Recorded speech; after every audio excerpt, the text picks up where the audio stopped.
Monday night, we're live at 7 o'clock. It's episode 16 of the BILSY show. And, it was funny, Bill. Obviously, you just jumped in, got in the last minute before I turned the screen off. I was going through one of the older, I think it was the one we had Henry on, because I shared that thing on Facebook today. And I swear to God, the first 30 seconds when we put that screen up and, it flips off, and the amount of noises and sounds that we make every bloody episode, it's kind of like a thing now. We have to do something to mess it up. But welcome everyone. How are you, Dan? Yo, what? I said, how are you? Good, thanks, mate. How you doing? Mate, I'm good. I'm doing all right. It's beautiful. It was hot and sunny today, so it was good weather here for once. But how's the weather over there? To be fair, it hasn't been that great the last week. We've had a lot of rain and last couple of days a lot of wind. So can't complain though. Can't complain. It's a lot of wind. You need to lay off the beans, mate. Oh, this is true. Yeah. Generally, had Mexican this afternoon. Bilza, how you been, mate? Good. I'm always here. Still celebrating after our win from the escape room. Yeah, that was a good challenge. That one I thoroughly enjoyed. Our first jump scare. Yeah. I got jump scared by a large adult in a bear costume. It wasn't fun. I didn't know he could scream that loud. It was, yeah. And I'm sure 99.9% of the people will know our guest for the night is Mr. Bailey, the brains, the designer, the man, the guys that gives you the information you probably don't even want to ever know about Lego, but talented as hell. How are you, man? I'm good. I'm doing well, thank you. It's been a while since I've shown my mug anywhere, so it's good to be out here. Yeah. Jumping in the chats. Henry's up. How are you, my man? Henry. Got Parko in the building as well. And, of course, good old Cheap Jokes. Can't join us tonight because he's at work, but hopefully he can make the chat roll round and round and round. One thing that's funny, you know our regular Tom Starks is going to come in and ask for that track tonight. So it was on the Big Addy build, wasn't it, Bill, that I played it? Hey, so Dan, you wouldn't have seen it. Yeah. So I had a video clip lined up and ready, and in StreamYard it's getting better and better like OBS. You can cut out and add streams and videos and tracks and that now. And I played literally not even 15 seconds of the track. And I'm going to stop it there just before the song started after the intro. I'm like, I've got to stop there. I'm going to get copyright striked otherwise. Literally within 10 minutes of the stream finishing, I got copyright striked. On what? On Twitch or you? Yeah, on YouTube. They're like, we have to mute the first 30 seconds. But like, I'm talking, check this out, right?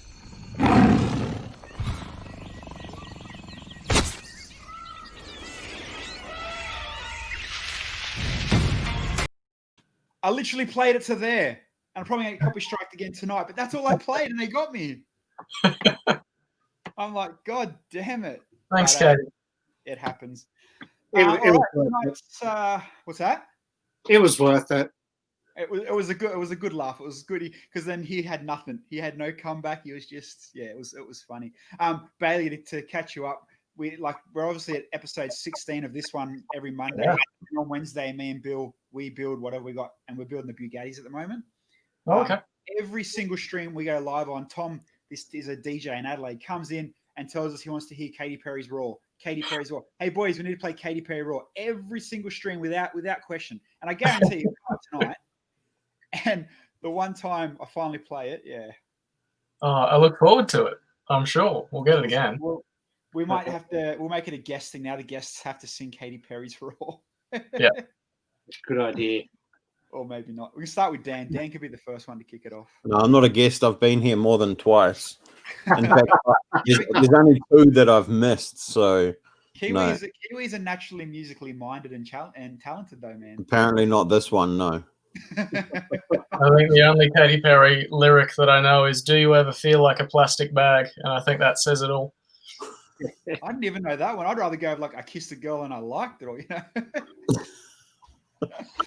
All right, tonight's topic is, of course, Legoland, the Discovery Centers, the theme parks, and the Mecca, the Lego house. And that's why we got Bailey in, and we'll have a chat with Bailey and all things. I'm the Legoland aficionado. Let's start with that jacket. What is it? Where did it come from? Fill us in. It was from the California Legoland when it first opened. And I think it's an adult size, like it's an adult, men's size. So it wasn't like it was just for kids like a lot of the Lego clothing is nowadays, which is why I was freaking when I found it. Had to find someone in the US that could ship it to me. Because the person it was just like, so it was a regular off the hook type of a jacket, like it wasn't a special day one. No, it was just some of the merchandise, because a lot of collectors don't realize that the stuff that you can get at Legoland parks, it's still a theme park, and so they still have their own merchandise that you can't get elsewhere, and it's more than just shot glasses and things like nowadays. So yeah, that's cool. Individual to each park as well. Like you'll find things in America that you won't find in like UK or Singapore or Japan, for example. So yeah, exactly. Different things. Yeah. So, I mentioned the shot glasses. Lego doesn't call them shot glasses. They call them like matchstick or toothpick holders. Yeah. But they're shot glasses. A matchstick and toothpick. I like. That's like when me and Bill went into a tattoo / more of a hipster shop the other night, and they sell oil pourers. Oh yeah, herbal oil pourers. All right, so what? I mean, obviously the jumpers are really nice. I guess merchandise from a Lego Land, a theme park one. What else have you got in the kitty in the bag from a Lego Land that wouldn't be anywhere else, so to speak? I've got a set of playing cards that's still sealed from like the 80s or something that has a bunch of these little Legoland Ambassador minifigs printed all over it. And I'm scared to open it because I don't want it to just look like a normal deck of cards on the inside. So I'm just going to hold out with hope that there's some special, beautiful looking pattern that's Lego related on the inside. And I'll keep it sealed. You literally can't even find a photo on the net of what they look like. No. Because anyone else has had the same thought. Oh, we'll keep it sealed. Oh, wow. That was the other thing. Oh, yeah, the book. The book. This building far out. I'm not used to these flipped cameras. This Building a Dream is a book that you can only get at the Lego house in Denmark. And it's not, available online or anything. So you've got to actually go to the place to pick it up. But it's a brilliant book. It's got all of the history of the building and the making of that house itself, all the history that went into the planning and that side of it. Yeah, it's a good book. So the Lego house, tell us about that. Have any of you guys been? No. Nope. Oh shit.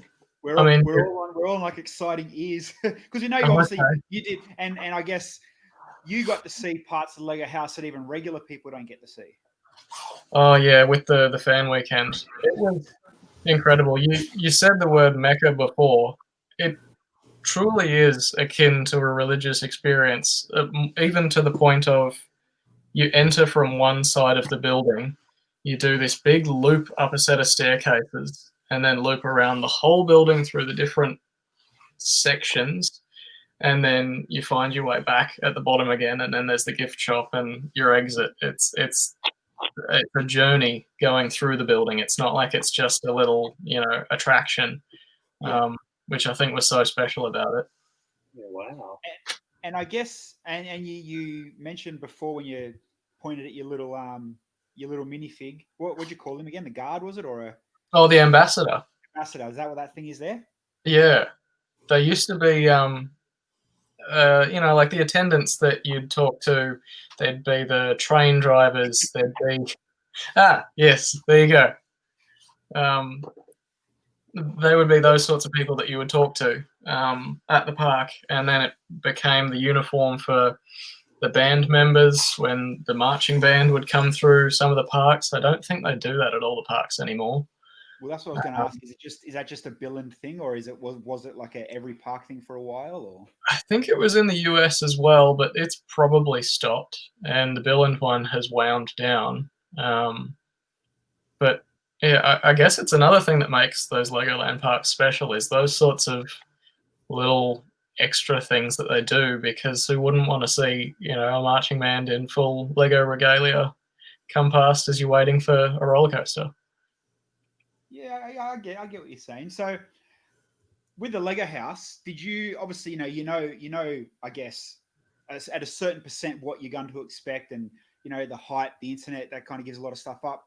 Was anything that you got there and you like didn't realize, I'm going to see this, or you got to experience X, Y, Z, or was there something that really stuck, that you come back and tell everyone about? I think because it was, like I said, it was this whole journey to go through the building itself.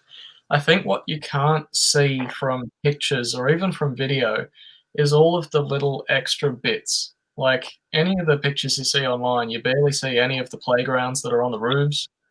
You barely see anything of the little alcoves with the Lego library where you can see a bunch of like both DK and other publishers' works for Lego in a little seated area off to the sides of some of the sections. Like it's all of those things that rarely get documented on anyone's, walk through or trip to the building. Those sorts of little special things, like in a game, when you get lost, you're on the right track. And I really love that. I've actually got my book, The Building an Icon. I handed that to Jan Beyer, I think he's still the community manager at Lego, and he put it in the Lego House library for me, and so it's now there as an officially recognized book. And so for other people to then happen upon that library and those other little things, it's really special. It's a hard to describe place. Yeah, I guess, and like when you do look at photos or you search Lego house, you get obviously the colorful roof and the way that it's all designed and set, like the bricks. You obviously get the dinosaurs in the three types of the system, the Duplo and Technic. But and then the last one I was coming to, which is kind of the big thing that I want to die and go and see, is the vault. What's the actual vault like? It's very dark. Like, I guess, I mean, without squashing it, is it more hype than cool, or? Oh, the hype can't do it justice. And I know that I'm a bit biased, but yeah. I was going in there probably being able to, not to toot my own horn, but I was going in there probably to be able to know everything that was going to be in there. But even someone like me who's the mad fan, there was still stuff to learn and still stuff that I'd never seen before online anywhere, not from any other collector. There's so much history, more so than the stuff that you see on those tours, when you pay the $6,000 or whatever it is and you do that inside tour. More than that. And it's all down there. It's all in there in little alleyways and corridors, and yeah, it's amazing. So obviously for a Lego fan on fan weekend, that's your pinnacle to get there and try get in, because I'm assuming the waiting list isn't short. No, I can't imagine so. or the want list. Yeah. Bill, is it going to be a trip we're going to do? Yeah, well, we were planning it for next year before COVID happened. It was New York this year and Billund next year, but the way the world is, maybe 4 or 5 years before. What about you, Dan? Is it on your to-do list eventually? Absolutely. I was meant to go to Scareback last year, but with my mental health breakdown and not being able to work, I had to pull the pin on it. Okay. And I'm guessing too, being RLFM, you'd even have an extra edge against all of us. I don't think so. Not at Scareback. I think everybody that attends Scareback is probably, is all on a par. I think they do have an ambassadors meeting over Scareback weekend, but I don't think you wouldn't get any special treatment. Going to the RLFM day at the Lego house, that's a different story because they only invite about a dozen RLFMs at a time. Oh, wow. And it's a user pays trip again. And if I could ever get the opportunity to do that, I'd do that. Yeah. Didn't get any special treatment. Yeah, well, I think for that you get to go down into the vault and you get to have designer meetings and all sorts of stuff. But yeah, Either that or write a book. It's another way to get in. What about theme park wise, Bailey? What theme parks have you been to? Only Legoland Billund at this point. I would really love to go to Legoland California. I don't know. I guess all the other parks, they're not in places that I would find myself. Like, I don't see myself going to the US anytime soon.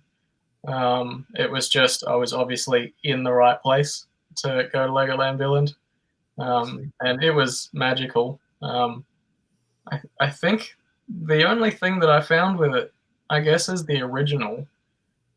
It was very geared towards kids, and even the rides were very, not juvenile, but smaller scale. And so it was maybe harder for adults to have fun, at least in my opinion. Yeah, I mean, They're all right. we've been to California and obviously the Japan one, and we said the exact same thing. Miniland's cool. The shop was mind-blowingly awesome. But yeah, as most of the rides, it's heavily kid. You're not going there for the rides. Yeah. It's kid to youth based. Like some of the roller coasters and water parks, everyone can do. But in general, it's that sort of preteen teen age group that they're aiming for, I guess. But or family fun day out, basically. Yeah, that's fair enough. It's obviously not going to be for everyone. I like how kid-centric it is. I wonder if that's something that they'll change in the future now that they're really, catering towards AFOLs and other aspects, particularly with sets and even advertising and all that sort of stuff. And they know that AFOLs go to Legoland and enjoy the parks and stuff like that. So it'd be interesting to see whether there's a shift.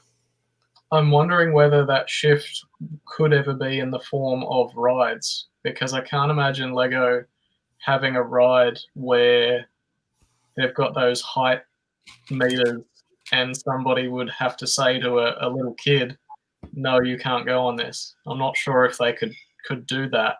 Good point. That's an interesting way to look at it, but there's a point.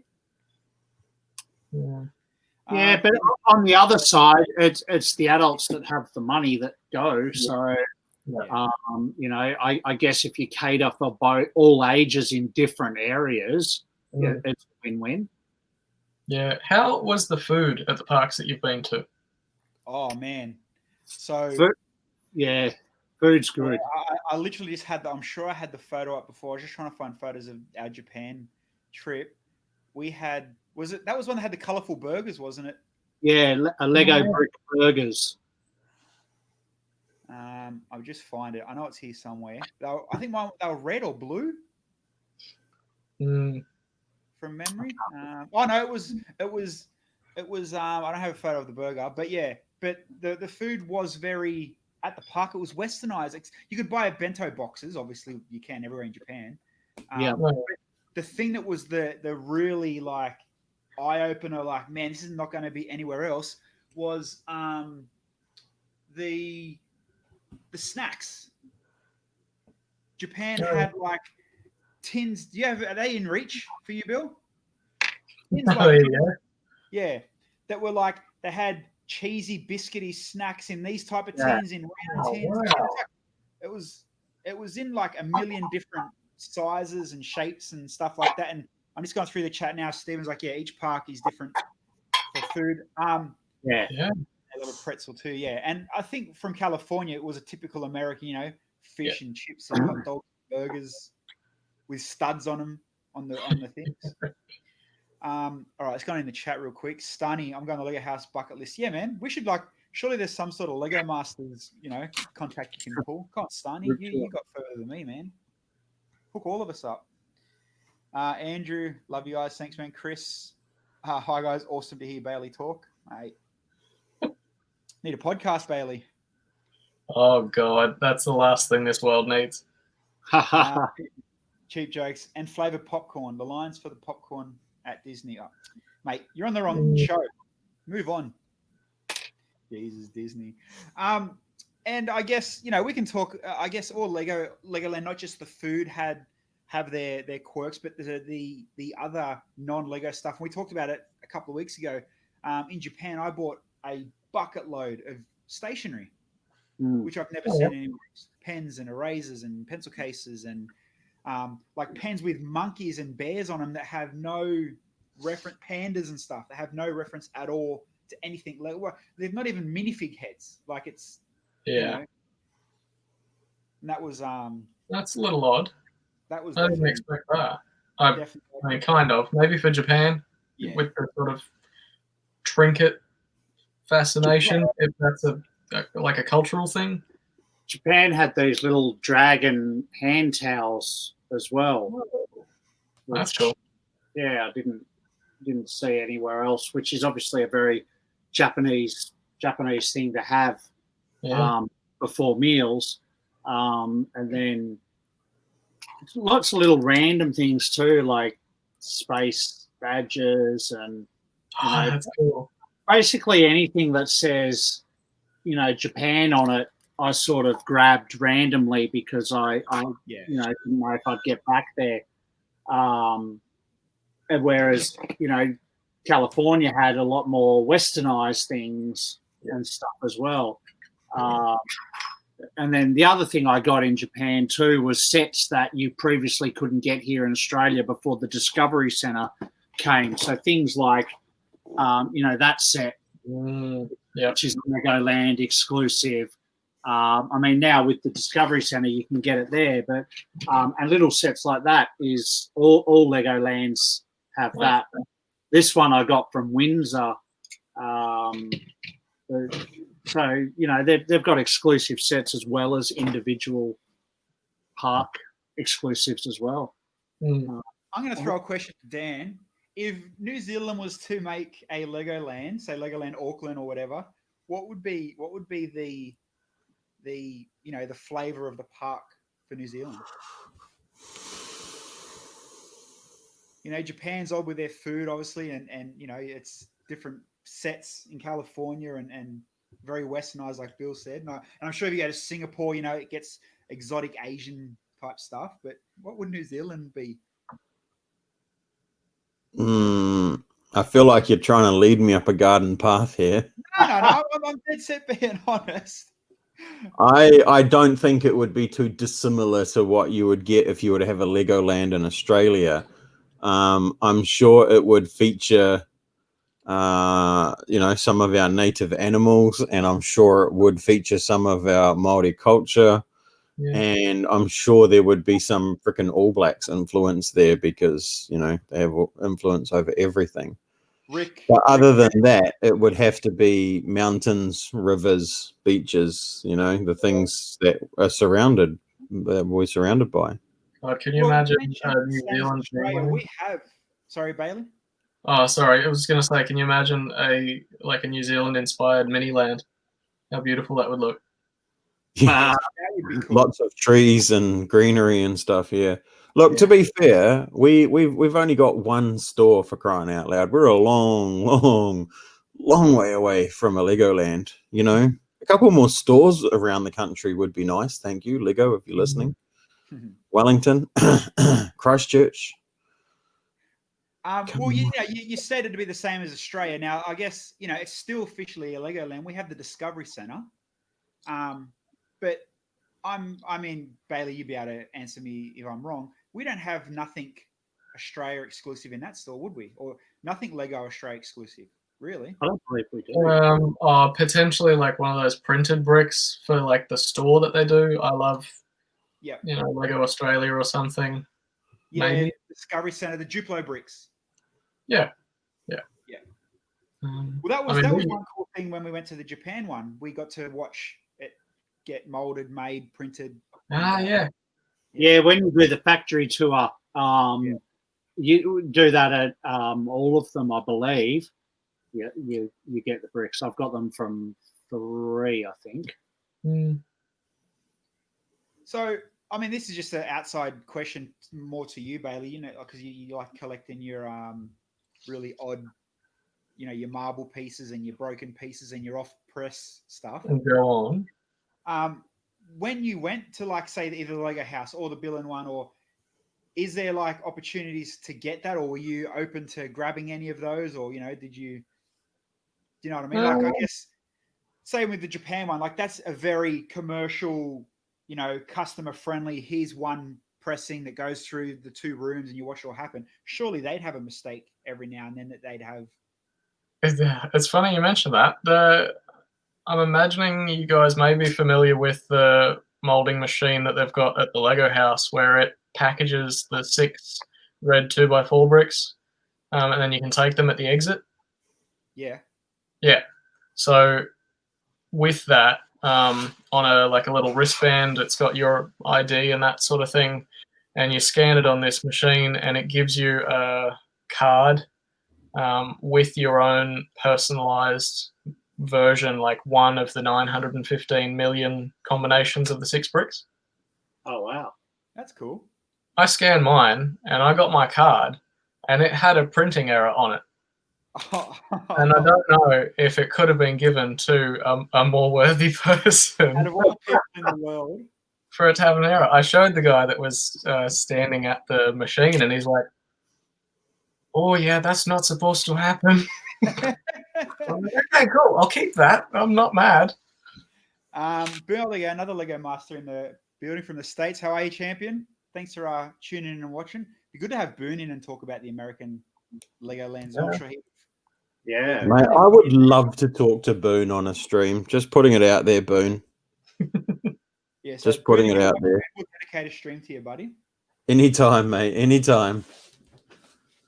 And Stephen let us know that not every Legoland has one of those machines. So I mean, you can assume, I guess, not every single one of them will have the same. But I mean, if you look at the one in Melbourne here, I mean, they have the bricks. They obviously don't have the machine though. No, that's right. It's just the factory tour, like the brick tour. I've done it Japan, California, Singapore, and Windsor, I think, and we were going to go to Florida this year, but COVID stopped us. Yes. So I mean, I went to Florida over 20 years ago now, but I didn't collect things then like I do now. So COVID stopped us going back. So Boone, the one time I actually got to enter the exhibit, enter the exhibit at Lego House. We asked really nice. They gave us a couple of extra bags of 6 bricks. They also give you 6 Duplo if you have small kids. Well, there you go. Or if you ask really nicely and you have a red 2x4 brick shirt on. Well, I'm sure that helps too. So is it only red 2x4? Oh yeah, it's like the official, unofficial mascot of the company. It's the symbolism for the creativity. It's probably why every Lego store set that you get, whether it be promo or shop bought, always has a red brick in it. Yeah. So do you have, because I know you've got the most wicked and most rare collection of all things when it comes to especially 2x4 red bricks. Yeah. Did you shock anyone or have stuff that you're talking to at the Lego house that even they don't have?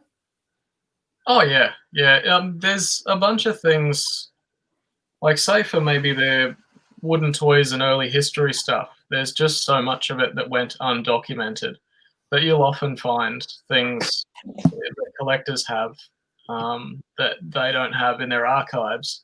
And sometimes they will try and pursue people to reclaim some of that. But no, I mean, I didn't want to say too much, just in case they were like, yeah, you shouldn't have that. But there was, when we had our tour, just with the group of Aussies, there was a bit of a tour organised for us at the Lego house, which was brilliant. And they gave us this new old stock that they had of a staff gift from 2008. And it was like a box in the shape of a red 2x4 brick, just in cardboard, with 6 bricks inside it.